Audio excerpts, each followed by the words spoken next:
ଗୀତାର ମୂଳତତ୍ତ୍ୱ କ'ଣ? ଭଗବତ୍ ଗୀତା ଏକ ପବିତ୍ର ଗ୍ରନ୍ଥ।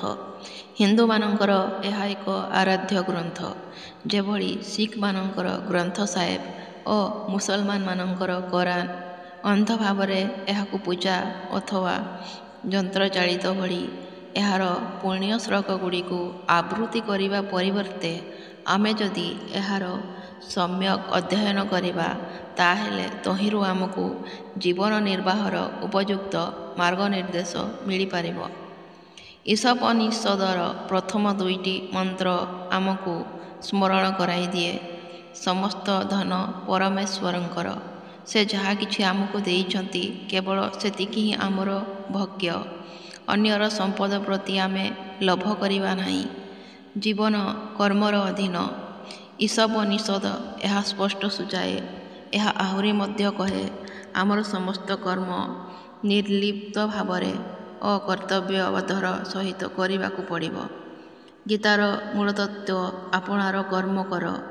ସଫଳତା କିମ୍ବା ବିଫଳତା ପ୍ରତି ଦୃଷ୍ଟି ନ ରଖି ଅନାସକ୍ତ ଭାବରେ କର୍ମ କରିଚାଲ।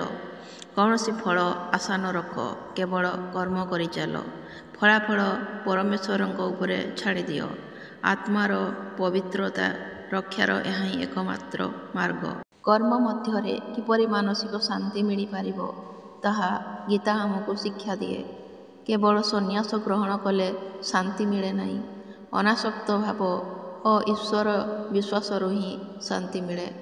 ସମସ୍ତ ଘାତ ପ୍ରତିଘାତ ଅତିକ୍ରମ କରିବାରେ ଏହା ଆମକୁ ସାହାଯ୍ୟ ଯୋଗାଏ। ଈଶ୍ୱର ବିଶ୍ୱାସ ଥିଲେ ଏ ସମସ୍ତ ଶିକ୍ଷା ଆମ ପାଇଁ ଲାଭପ୍ରଦ ହୁଏ।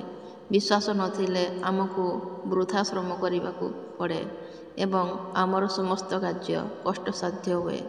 ଜୀବନର ଶେଷ ମୁହୂର୍ତ୍ତ ଯାଏ ଈଶ୍ୱର ବିଶ୍ୱାସ ଅତୁଟ ରଖିପାରିଲେ ମଣିଷ ଶାନ୍ତିରେ ଶେଷ ନିଶ୍ୱାସ ତ୍ୟାଗ କରି ପାର୍ଥିବ ବନ୍ଧନରୁ ମୁକ୍ତି ଲାଭ କରେ।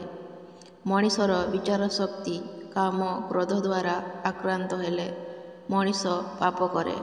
ପାର୍ଥିବ ସୁଖ ସମ୍ଭୋଗ ଉପରେ ମନ ନିମଜ୍ଜିତ ହେଲେ ଚିତ୍ତ ଅବ୍ୟବସ୍ଥିତ ହୋଇଯାଏ। ଗୀତା ଆମକୁ ଏହି ଶିକ୍ଷା ଦିଏ, ପାପରୁ ନିଷ୍କୃତି ପାଇବାକୁ ହେଲେ ସମ୍ଭୋଗର ଆକର୍ଷଣରୁ ଦୂରେଇ ରହିବାକୁ ପଡ଼ିବ। କାରଣ ମନ ସମ୍ଭୋଗ ଚିନ୍ତାଗ୍ରସ୍ତ ହେଲେ ତହିଁରୁ ମୁକ୍ତି ପାଇବା ମଣିଷ ପକ୍ଷରେ କଷ୍ଟକର ହୋଇପଡ଼େ। ନୀତିରହିତ ଯାହା କିଛି କରିଥିଲେ ମଧ୍ୟ ଈଶ୍ୱରଙ୍କ ଶରଣାପନ୍ନ ହୁଅ। ଅର୍ଜୁନଙ୍କ ମାଧ୍ୟମରେ ଶ୍ରୀକୃଷ୍ଣ ଆମକୁ ଏହି ଅଙ୍ଗୀକାର ବାଣୀ ଶୁଣାଇଛନ୍ତି। ତାଙ୍କ ପାଦତଳେ ନିଜକୁ ସମ୍ପୂର୍ଣ୍ଣ ରୂପେ ସମର୍ପଣ କଲେ ମତିଭ୍ରମ ଦୋଷରୁ ଯେତେ ତ୍ରୁଟି ବିଚ୍ୟୁତି କରିଥିଲେ ମଧ୍ୟ ସେ ଆମକୁ କ୍ଷମା ପ୍ରଦାନ କରନ୍ତି।